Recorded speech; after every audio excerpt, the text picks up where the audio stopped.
So if you are here, thank you. I appreciate that.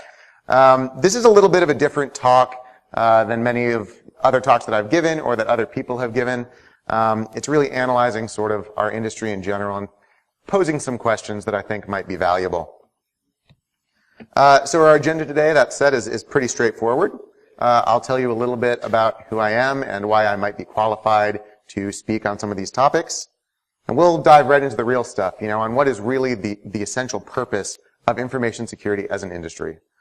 We'll ask whether or not our industry is successful at what it's trying to accomplish, and talk about both the future of the industry and how each of us might be able to improve the field that we're in. I left some time at the end for Q&A discussion. This was before I knew I was the last talk, which basically means we have until the party. But I think so it's about a 3-hour Q&A at the end of this. You cannot leave. The doors are locked. Actually, I think some people were talking about going to a karaoke bar. So there you go. Yeah, unlock the door. I got to get out of here. So for those of you that don't know me, my name is David Shaw. I am on Twitter occasionally at dshaw_. Underscore is very important. We switch each other up all the time. I am the Chief Information Security Officer at AppFolio, a software company in Santa Barbara, California. Previously to that, I was the Chief Technology Officer at Redspin, a computer security consultancy, until its acquisition in 2015. So basically what that means is I have current blue team experience and a whole lot of red team background. I'm also a 4-time NolaCon presenter. You might be doing the math, and yes, that's all of them. I can't believe it's already the 4th one. This is one of my favorite conferences. Thank you to the staff, which this time does include my wife. My areas of expertise and things that I've done span from security research to penetration testing, application security, security operations, developer training, and risk management. So I've really sort of spun around a lot and seen a lot of different aspects of our industry. And as I mentioned with the karaoke, by the way, I do not sing. This is under duress. I would love to grab a drink or a beverage or water or whatever with you and talk about some of these topics. So let's start the talk with a very simple question that has maybe more complicated of an answer than you might think. What is our purpose? All right, really, like what are we doing here? Information security, as I've sort of alluded to, spans many sort of subfields, each of which have their own specializations, right? Pen testing, AppSec, SecOps, malware analysis, red team, blue team, purple team, forensics, malware, all of these different fields, right? And each of those people, if you're an expert in one field, you may or may not be an expert in any of the others, right?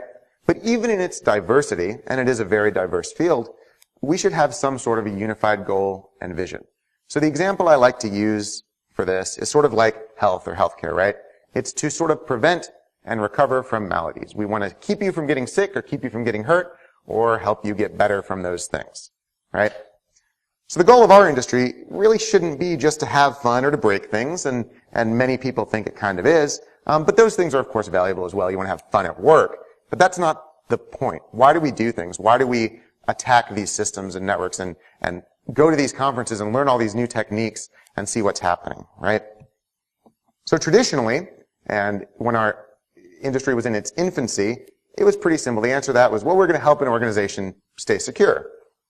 That makes sense, a little bit. But the problem is that we quickly learned that to promise people we will prevent a hack was basically a promise that no one could keep. You can be the best security team in the entire world, and if someone on the researcher or malicious side of things is a little bit better and discovers some zero-day, you're kind of screwed. You can have security layers, but in the end, you can't prevent with 100% certainty that you're going to get hacked, right? So we adapted. And now we claim to do things that improve an organization's risk profile and prepare for an eventual breach. And I said eventual here instead of inevitable because I thought it was more positive. But that's really what we do, right? It's like you hire a security team so that we can say, we're going to do our best to prevent a breach, but we're also going to be preparing for when that does happen, so that the impact is not so bad. Now, helping the risk profile of an organization makes a lot of sense, and this is more of an achievable goal, right? We can actually do that. And in fact, like CFOs and financial risk analysts have been doing this for a very long time with financial risk. Financial risk is a concept that every business has to deal with. It's very common. Technical risk or technological risk is a lot newer, and that's where we come into play. We're sort of that counterpart of the overall risk structure. And that's good because organizations that better understand their risk will probably get hacked less than those who do not, right? If you know that it's very risky to have a bunch of telnet servers linked to your credit card database with no password, that's good, right? You won't make that decision. Someone says, hey, it's a bad idea. And that's good because they'll probably get hacked less. And why is that the goal? And I don't mean this in a rhetorical way. I really mean, why do we not want to get hacked? Well, the general answer is that the business will lose money or somehow be damaged by that, right? That's the actual answer. That's why you don't want to get hacked. So maybe the bank account will get drained, or customers will be compromised and they'll leave and protest, or stock price, which for a publicly traded company generally reflects the value of the company, will drop significantly post-breach when you have to tell, the street what's going on. Or maybe businesses won't want to partner with an organization that keeps getting hacked. It's like, we're linked and you keep getting hacked and it's not good for us. Or maybe you're someone who believe in the ethical implications of massive data loss, and maybe you don't want to lose everyone's health records, which is great and good. But are these assumptions, are these reasons even true? Or do we go to conferences like this and sort of bounce around in an echo chamber and tell it to each other and tell it to people outside of our industry? And I don't necessarily know the answer to that. But when was the last time you really heard about a company getting defrauded and they lost all their money and couldn't recover it due to hackers? Yeah, it happens. It does happen. But is that super common? Is that most of the breaches that you hear about? Generally not. Do customers leave an organization when a breach occurs? Do you say, oh, man, this store that I like to shop at, they got hacked, I lost my credit card number, never ever going to shop there again? Maybe. How does the market react to a breach? Does the stock just plummet? We'll go into that in a few minutes. What about businesses? Are they saying, no, I don't want to be a vendor, I don't want to be a business partner of you guys anymore? And of course, if you're one of those people that say, no, I actually work in security due to strong moral conviction, excellent, great, nothing bad to say about that. So, to go into a little bit of a case study, let's take a look at everyone's favorite, or maybe least favorite, breach, Yahoo. Yahoo suffered what might be the worst breach in history, losing conservatively over 1 billion accounts. That is a lot of accounts to lose access to. There was massive news coverage, and it led to terrible press, and basically significant loss of consumer confidence in that organization's security apparatus, right? And on top of that, these announcements came at one of the worst possible times for Yahoo, which was actually in the process of negotiating its sale to Verizon. And I'm sure many of you are familiar with that. And the reason I use this breach is because based on all of those things, the scale of the attack and the news coverage and the timing, we can say that this is an impactful breach, right? This should make a difference to the organization. So this is a chart that I took when I made these slides from the beginning of 2016 until late April, maybe early May, of the stock price for Yahoo. And there were 2 breach announcements, right? There was one for 500 million accounts that were lost and another for 1 billion accounts. There's some overlap there. Can you tell by looking at this graph? It's a little mental exercise, and again, I know many of you may be familiar with this case. Can you see where those major breach announcements went? It was right here and right here. First breach announcement basically didn't do anything at all to the overall value of the company. And that's 500 million accounts. And then a few weeks later, I think 7 weeks later, an announcement that 1 billion accounts were earlier lost. Again, first was in 2014, the second was in 2013. And yeah, that went down a little bit. So the stock price did drop after the second announcement of a major breach within 2 months, which is pretty ridiculous to announce those things so quickly. But it took less than a month for the stock price to fully recover. To say, well, that basically didn't happen in the grand scale of things. But of course, there's the Verizon deal. And what about all the executives who are being compensated very heavily in stock, right? Their bonuses and their major net worth is in Yahoo stock. So what happened to them? What is the lesson that they really learned? Well, there were financial repercussions. The sale price for Yahoo to Verizon dropped about $350 million. I think actually exactly $350 million, which is 7% of the deal. And that's pretty big. That's a lot of money, right? But if you do the math, you say, okay, well, conservatively, 1 billion accounts were lost or compromised. That's only 35 cents per account. And that's And that's not really that much money. You know, in a deal this big, is that really going to torpedo anything? And yes, there may be some legal repercussions for Yahoo, basically because of the whole cover-up thing, which we're not going to get into. That's not the purpose of this talk. And Yahoo's head counsel did resign, and Marissa Mayer did lose some of her bonuses for last year. And it's like, okay, well, that's not good. But then when the deal went through, she made $186 million. So again, what's the lesson that you're learning here? It's like, well, yeah, we can get hacked and we can cover it up, and I'm still going to make almost $200 million.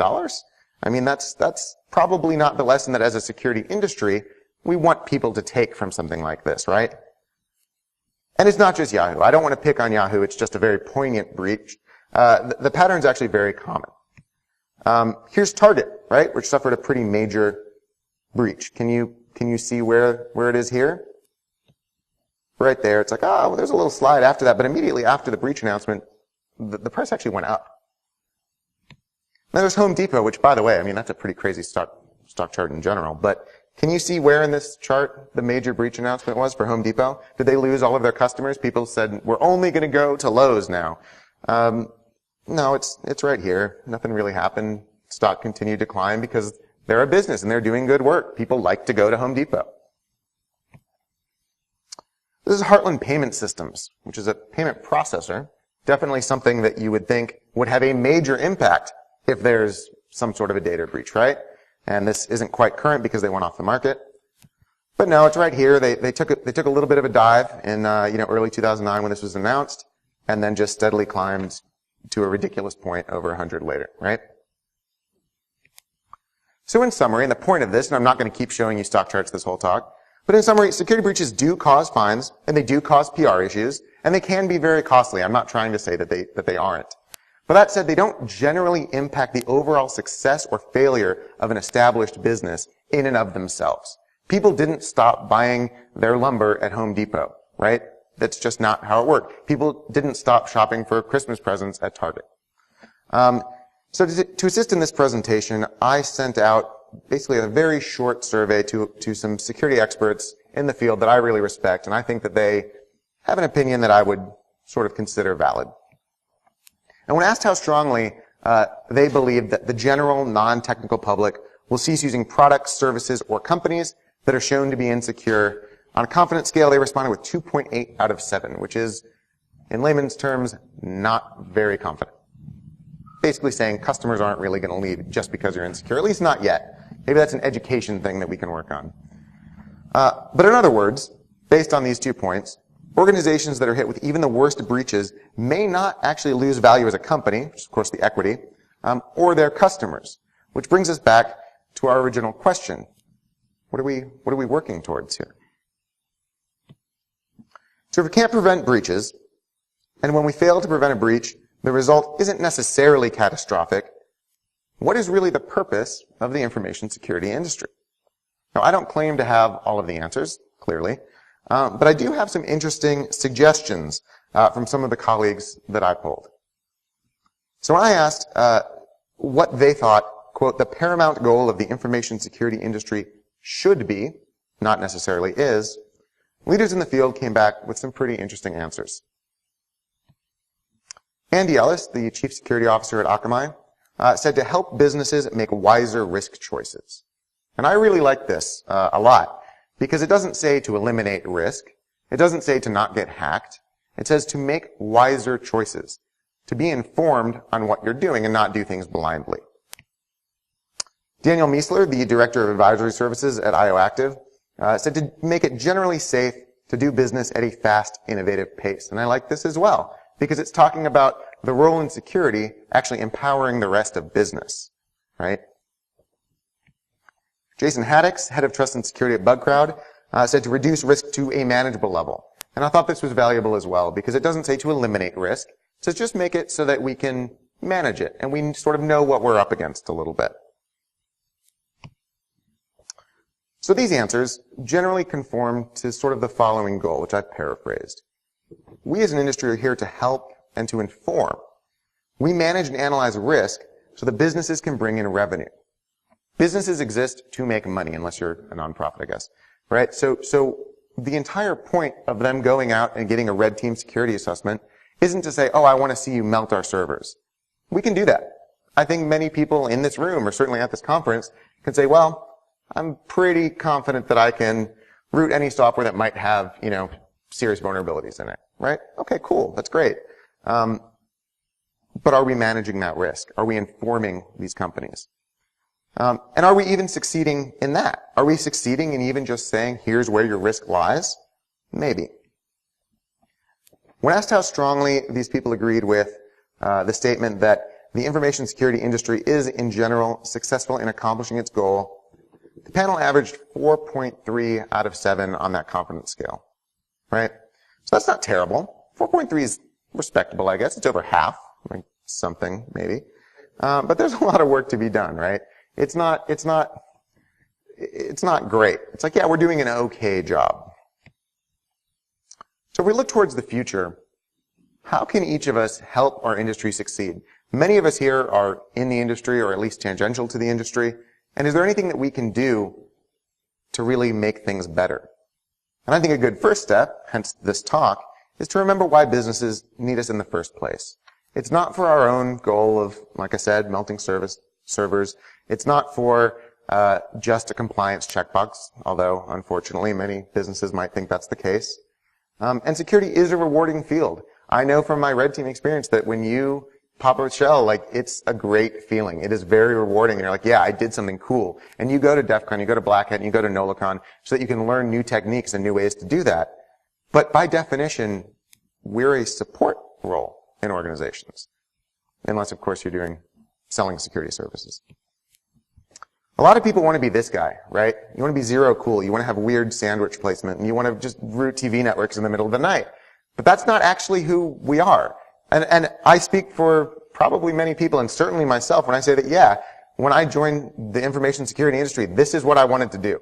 I wanted to break into stuff. I wanted to be cool. I wanted to learn. I did not want to wear those glasses, but that's okay, right? But really, we're this guy. We're trying to say, get out of our Gibsons. I'm going to wear a headset and, embezzle money, I guess, right? I mean, that's who we are. We're the plague in this analogy. A lot of red teamers want to run around and be Rick, right? You want to go and you want to do cool experiments and be smart and be smarter than everybody else and blow shit up. And that's awesome and cool. But really, we're this guy. And if you haven't watched Rick and Morty, this analogy might be lost on you. But you're basically trying to guard the galactic spaceport. You're like, business should run as normal. I'm just going to stand here and be a bureaucrat and do my job, right? If you haven't watched Rick and Morty, you probably should. So looking towards the future, instead of repeatedly exploiting software and rooting systems, as fun as that can be, and we can continue doing that, I'm not trying to say red teams are pointless, we should be training developers who are writing vulnerable code, right? Why do they keep doing that? Security teams should be integrating with other technical silos within organizations, right, to better address risks. So if security stays separate from developers and they stay separate from operations, we'll never really be able to fix things. It's going to be the people writing the code that are going to fix things, or, if you're a pessimist, make things worse, right? As it stands right now, the people that are making the biggest impact in the security industry are framework developers, right? If all of a sudden Rails or Django say, it's actually now almost impossible to write SQL injection, cross-site scripting, or cross-site request forgery, or anything else, right? Talking about web applications specifically here, well, then developers, even ones who don't understand security, will there's no point, right? So looking towards the future, when asked whether the security industry will be relevant in 10 years, those I surveyed averaged 6.7 out of 7 on that scale, which is very, very high, especially for a fairly large sample size of people. So basically, yeah, we have a lot of work to do. I'm not trying to be fire and brimstone, the industry is pointless or anything like that. But it is very high confidence, but it's from within the industry, right? So there is bias there. And that's only going to be the case. We're only going to be around doing this kind of cool stuff in 10 years if we can adapt to a changing role in our field. Information security is still in its infancy, and we're just now growing up to be a real industry, right? Not just a bunch of us having fun and learning cool stuff. Our goal here should be to build, not to destroy. So how can you help? It's not that complicated. Empathize with those who fail the most at security, whether that's an end user who just doesn't care and doesn't understand why any of this stuff is important, or a PHP developer who writes vulnerable authentication mechanisms over and over and over again. And you wonder, why are you doing that? Because the tendency, or at least my tendency, for a long time was to sort of, not like these people. It's like, well, you don't care, or, oh, you're just dumb, and that's not the right approach. We should be teaching people security. Because in an ideal world, if we're successful, we'd make our own field obsolete, and it's a scary thought. If we continue to improve things each year, eventually, there is no more, NolaCon or DEF CON, because there's no reason to have a huge security industry. We don't need to throw billions of dollars at this every year if things are more inherently secure. And that's scary, and it's an uncomfortable thought, but it's something that we should really consciously think about. We should make it security's mission to help businesses achieve their goals, even if that requires managing risk that a security-focused mind may not like. If you're at work and your boss says, hey, we have a new service that's going to bring in $50 million a year, but we're going to have to do it by opening a bunch of telnet servers to the internet. I don't know what that service might be. You shouldn't say, no, you're an idiot, don't do that. You should say, okay, well, there's a lot of risk involved with that, but if it's going to make a whole bunch of money, let's try to figure out how to mitigate some of that risk and make it feasible. That's our job. We're supposed to help people, not shit on them, right? For lack of a better term. And lastly, we should be thinking critically about security's role and joining the conversation. I said a lot of things in this talk, some of which I strongly believe, others I just think is worth posing the question. I don't know where the security industry is going to go. I don't know exactly where we're going to be in a decade or more, but I think it's worth thinking about and actively participating. So, thank you all for attending my short talk at the end of the day. I know it's been a long day. My slides are online at dshaw.net/NolaCon17.pdf. If you'd like to talk to me directly, you can tweet me or send me an email at dshaw@dshaw.net. Any questions, comments, concerns? Do you think I'm totally wrong? I would love to hear that.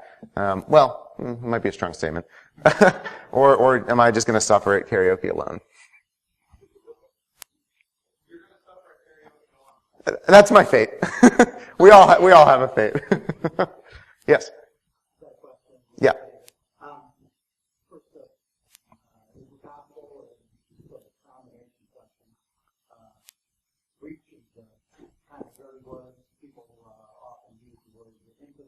Mm-hmm. Mm-hmm. Mm-hmm. For Home Depot, it was insured. Mm-hmm. Mm-hmm. Insurance. Was there a payout? Same with the Target. Was there a payout? But was there a payout? Do you mean was there an insurance payout to the organization? I believe. And now for Sony, it was supposedly an ADT. Mm-hmm. And maybe no payout because that's a form of warfare. So Sure. Are you insured for war? Yeah. maybe, so I'm wondering, is it maybe the loss was incurred fine, like from the regulatory? Absolutely. And I don't mean to say that there were no financial repercussions, because there absolutely were in, I think, all of the cases that I pointed out, whether or not the security paid out, or the insurance paid out. But my point is more along the lines of overall value of an organization. Will Home Depot fail post-incident? Will Target fail, or Heartland Payment Systems, which clearly did not? So,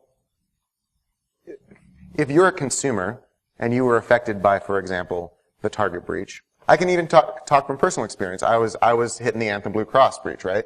Did I stop using Anthem Blue Cross? Well, no, right? And did it cost them money? Absolutely. But did it devalue their company significantly? Not really, right? So that's sort of the point I'm making there. Not that there are no, not that there are no financial repercussions, because there certainly are. But if you're a large organization, what does that mean? Yeah.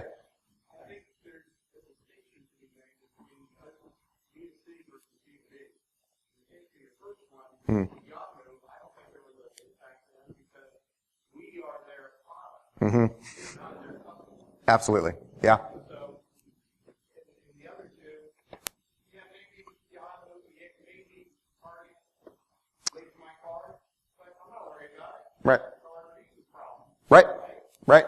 Right. Business, there is no, I'm just talking about business for another business. Sure, although I think the counterexample to that would be Heartland, right? I mean, that's not, But I agree with you. I agree with you in general. And again, I'm not trying to say that no financial repercussions occur or that B2B and B2C. I agree, especially for Yahoo, where you're not even really paying for the service, you are the product. I totally agree with that. Totally agree with that. Right. Yeah. Yeah. And what happened to the security team, right? I think the security spend actually increased pretty significantly, at least for Target, right? And Yahoo's sort of an edge case because there was some hiding, right, involved, so the security team wasn't necessarily aware of that breach in the beginning. It's a weird edge case there, but it's interesting, yeah. Yes? Over the years, many years ago, they always talked about that a breach could be the end of a small company. Yes. Feeling after looking at the data these days, so you know, can a breach bring about the end of a company?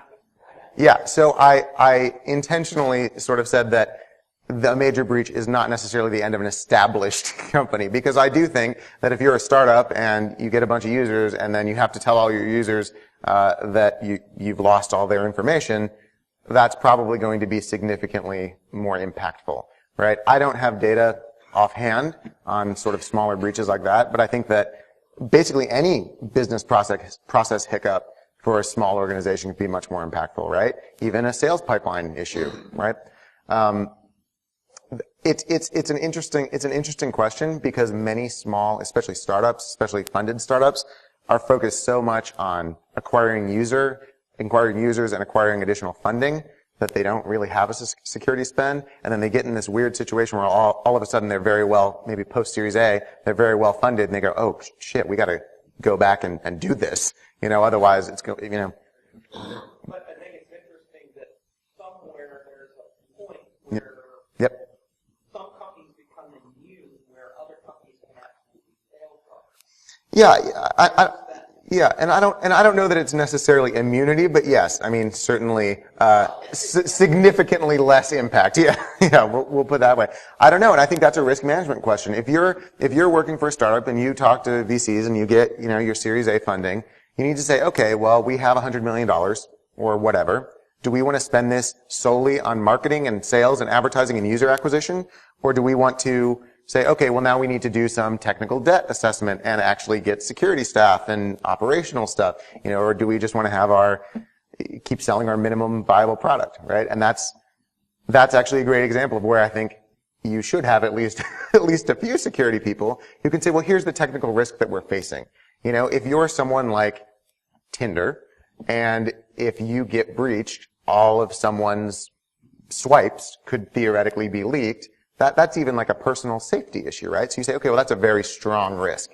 If you're something like, not to pick on Yahoo again, but if you're something like Flickr and you're like, yeah, I mean, then it's like, well, if we get breached, are people going to freak out? Maybe not. Yes? One of the things I think you can look at is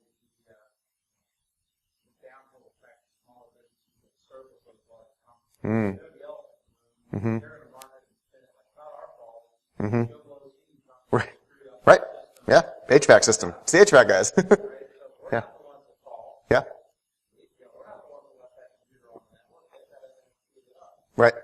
Yeah, I do think that sort of the downstream effects are very interesting. I didn't want to go so deeply into that for this particular talk. I didn't want to go too deep into well, here's all of the cascading effects that could theoretically happen. But yeah, I mean, I'd be interested to know how, Target's HVAC vendor is doing these days. Probably not super well, I would imagine. But I don't know. Maybe they are. Maybe no one cared. All right. Any other questions, comments? Cool. Well, thank you guys for coming, and